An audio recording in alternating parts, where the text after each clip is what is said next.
Tennessee's Republican supermajority has not stopped working on other bills during the controversy of the past few weeks. Bills targeting library books and police oversight boards are moving forward. Here's News 2's Adam Mincer.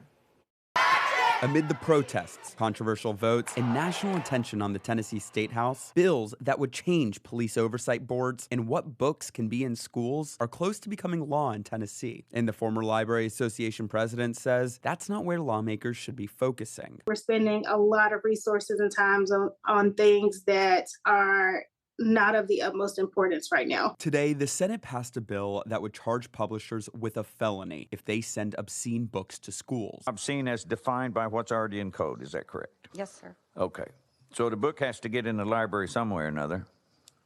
So we're going after the seller that provides it. But Erica Long says what would be considered obscene is unclear. It lacks what the understanding of how you might define obscenity. It's not like they're just pushing books out to us, just giving them away like Halloween candy or anything like that. The bill's sponsor said she's doing this in part because the current book review process is moving slowly in Wilson County. They're kind of voting on them one at a time. It's taking a really long time to review all of these books and hopefully remove them from the school.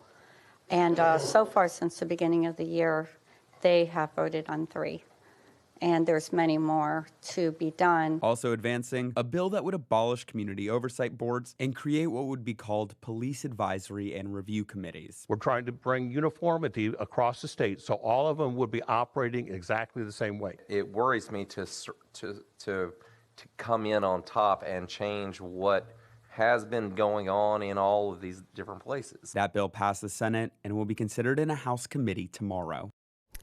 Another bill to roll back Tennessee's abortion ban is on its way to the governor's desk. It adds protections for the mother's life. It does not add exceptions for rape and incest, even though polls show most Tennessee voters want those exceptions. Bob?